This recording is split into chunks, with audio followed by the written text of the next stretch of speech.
Hi friends, welcome to my channel. നമുക്കിന്നൊരു പുതിയ വീഡിയോയിലേക്ക് പോകാവേ. നമ്മളിന്ന് ഇവിടെ ഉണ്ടാക്കാൻ പോകുന്നത് ഒരു മാമ്പഴ പുളിശ്ശേരിയാണ്. വാ, നമുക്ക് കുക്കിങ്ങിലേക്ക് പോകാം. അങ്ങനെ തൊലി കളഞ്ഞെടുത്തിട്ടുണ്ട്. അതിൻ്റെ അതോട്ട് 2 പച്ചമുളകും ഒരു ഉള്ളിയും അരിഞ്ഞെടുത്തിട്ടുണ്ട്. നമുക്ക് അതിൻ്റെ അകത്തോട്ട് ആവശ്യത്തിന് മഞ്ഞൾപ്പൊടി ഇട്ട് കൊടുക്കാം. ഒരു 1/2 ടീസ്പൂൺ മുളക് പൊടി ഇട്ട് കൊടുക്കാവേ. ആവശ്യത്തിന് ഉപ്പിട്ട് കൊടുക്കാം. ആവശ്യത്തിന് വെള്ളം ഒഴിച്ചു കൊടുക്കാം. ഇതെല്ലാം കൂടെ നല്ലവണ്ണം കൈ കൊണ്ട് ഇങ്ങനെ തിരുമ്മി യോജിപ്പിക്കണേ. അതിനുശേഷം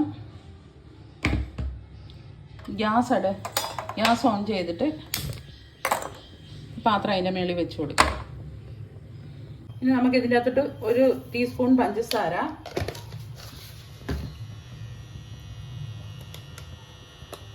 ഒരു സ്വല്പം നെയ്യ് ഇട്ട് കൊടുക്കാവേ.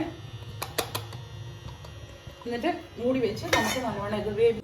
ഒരു മിക്സിയുടെ ജാർ എടുത്ത ശേഷം അതിൻ്റെ അകത്തോട്ട് 2 പിടി തേങ്ങ ഇട്ട് കൊടുക്കാം. സ്വല്പം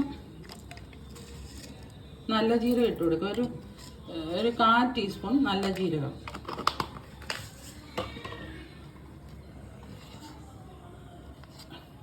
ഒരു 1/4 ടീസ്പൂൺ മഞ്ഞൾപ്പൊടി.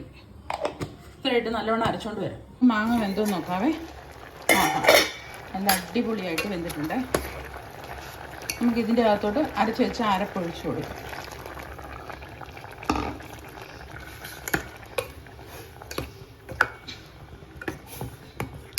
ഇതിൻ്റെ അകത്തോട്ട് തൈര് ഒഴിച്ച് കൊടുക്കാം.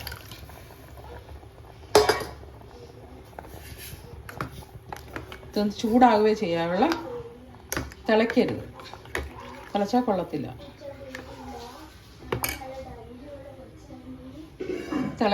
തിളക്കില്ല, ചൂടാകുകയോ ചെയ്യാവുള്ള. ഇപ്പോൾ ചൂടായിട്ടുണ്ട്, നമുക്കിത് നിർത്താം. ഞാൻ അടുപ്പ് വെച്ചിട്ടുണ്ട് ചെറിയ. നമുക്ക് അതിൻ്റെ അകത്തോട്ട് ആവശ്യത്തിന് വെളിച്ചെണ്ണ ഒഴിച്ചു കൊടുക്കുക. വെളിച്ചെണ്ണ ഒഴിച്ചു കൊടുക്കാം. ആ വെളിച്ചെണ്ണ ഒന്ന് ചൂടാകുമ്പോൾ നമുക്ക് അതിൻ്റെ അകത്തോട്ട് ഒരു 1/2 ടീസ്പൂൺ ഉലുവ ഇട്ട് കൊടുക്കാം.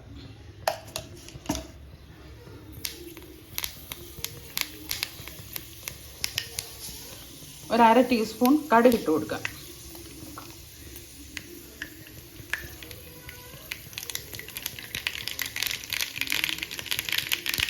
രണ്ട് ഉള്ളിയും 2 ഉണക്കമുളകും കറിവേപ്പിലയും കൂടെ അരിഞ്ഞതാണ്.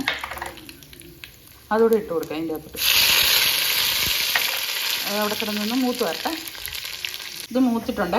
നമുക്കിത് നമ്മുടെ മാമ്പഴ പുളിശ്ശേരിയിലോട്ട് ഒഴിച്ചു കൊടുക്കാം.